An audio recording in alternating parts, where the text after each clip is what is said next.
Justin Trudeau has won a second mandate. Although it's not a strong mandate, he has still managed to win a stronger than normal minority government with 157 seats.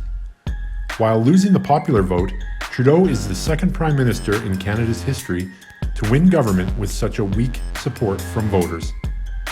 So here we are, stuck watching this corrupt Prime Minister and his corrupt Liberal government rip apart our Confederation and divide our country like it has never been divided before. All while we sit here with our hands tied, unable to stop him.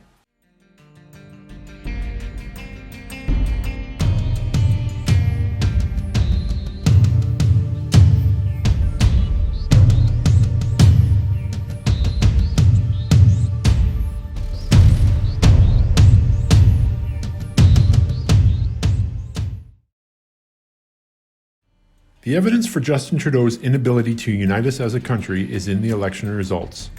Under the Harper government, separatism in both Quebec and the West faded, and talk of separation was quieted. Fast forward to today, and the Bloc Quebecois is surging back to popularity after being obliterated in 2011. In Alberta, polls are showing historic levels of separatist sentiments, and a powerful new movement has sprung up calling for Western independence. If Justin Trudeau's goal was to unite Canadians with his corporate corruption, fake feminism, and progressive hypocrisy, he has utterly failed. At this point, though, most of Trudeau's actions thus far are looking intentional. Immediately after the election, which saw the Liberals completely wiped out of Alberta and Saskatchewan, Trudeau promised to do more to unite the country. However, just weeks after making that declaration, his government announced that his new gender-balanced cabinet would focus on climate change. Most Canadians may not necessarily know what that means, but the energy sectors in both Alberta and Saskatchewan do. It means stiffer regulations on pipelines, higher carbon taxes, and a further reduction in jobs and economic prosperity in Canada's western provinces. All while a massive brown cloud of smog continues to hang over India and China, two countries without carbon taxes or any real or substantial environmental policies. In his first term, while Trudeau was trying to protect a corrupt Quebec corporation from criminal prosecution, Alberta lost nearly 100,000 jobs. The province has spent most of the last 5 years struggling with the highest unemployment rates, highest insolvency rates, highest bankruptcy rates, and the highest per capita family debt ratios in all of Canada. While Albertans were struggling, the Trudeau government was making it impossible to build pipelines and putting no effort into helping the West's energy sector, all while he was trying to force Jody Wilson-Raybould to let a corrupt corporation off the hook in order to save jobs in Quebec.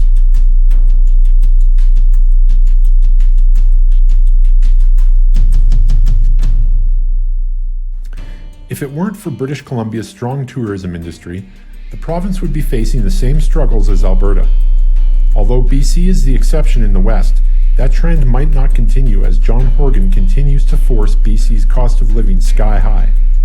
And while gas prices soar and Vancouver's housing crisis continues to widen, the fact is, BC is teetering on the brink of hardship. One small tip in the wrong direction could lead to an economic catastrophe. The policies of both Trudeau and Horgan could, in fact, tip BC's fortunes in the wrong direction within the next few years. As for Saskatchewan, the province's booming oil patch has hit a rough road. Workers and investors are being forced to take their labor and money elsewhere. All those who moved to Saskatchewan between 2007 and 2013 are now penniless and facing an uncertain future as the province's economy recedes back to the days of NDP rule. Before long, Saskatchewan won't be able to pay for its own healthcare and infrastructure bills without massive tax hikes. This will further destroy the lives of families that are already struggling. Because of Trudeau's deliberate attacks on the West's economy, Saskatchewan families will need to choose healthcare and roads or bankruptcy. While the economic fortunes of Western provinces collapse, Quebec is still receiving billions in equalization payments. Dollars from the pockets of struggling families and energy workers in BC, Alberta, and Saskatchewan are going to people in Quebec who hate pipelines, import their oil from terrorist nations, and who punish people for speaking English. If this doesn't look like a malicious scheme to most Canadians, we shouldn't consider them our allies. Yes, that means you, Ontario. It was the Greater Toronto Area that helped Justin Trudeau win his second divisive and destructive mandate. Had it not been for the GTA's betrayal of Western Canada, Justin Trudeau could have been removed from office and sent packing into the sunset. However, that's not how it turned out. Instead, snobby elitists in Canada's biggest city chose to side with Quebec, all because Andrew Scheer refused to march in pride parades and strongly defended his personal beliefs about abortion, the same way Justin Trudeau did in 2011. Apparently being racist on 3 separate occasions, firing 3 strong women while calling yourself a feminist, and catering to a corrupt multinational corporation is fine and dandy for Toronto voters. As long as you don't believe that abortion is homicide, you can get away with anything in Toronto.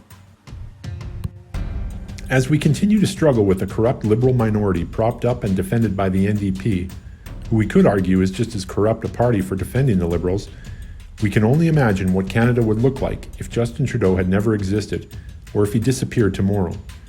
Would we still be living in the Harper era, when Canada was united and both the West and East were on good terms? Or would we be stuck with some other kind of fake feminist and corrupt hypocrite? We may never know what a Canada without Trudeau would look like, but we do know what it looks like now. Our country is divided. More Canadians dislike or outright hate each other than ever before. We have a biased media that will likely ignore every forthcoming Trudeau scandal just to protect his minority. We have strong conservative premiers across the country who can only do so much under this terrible, destructive Liberal government. The only way to change things is to hold the opposition parties, the Conservative Party, and our mainstream media accountable.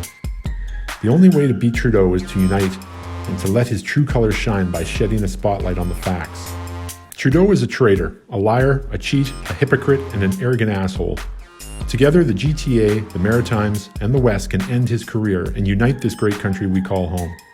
We can't let Trudeau divide us any longer, and it's up to the leaders of the NDP and the Bloc Quebecois to make an election happen sooner rather than later.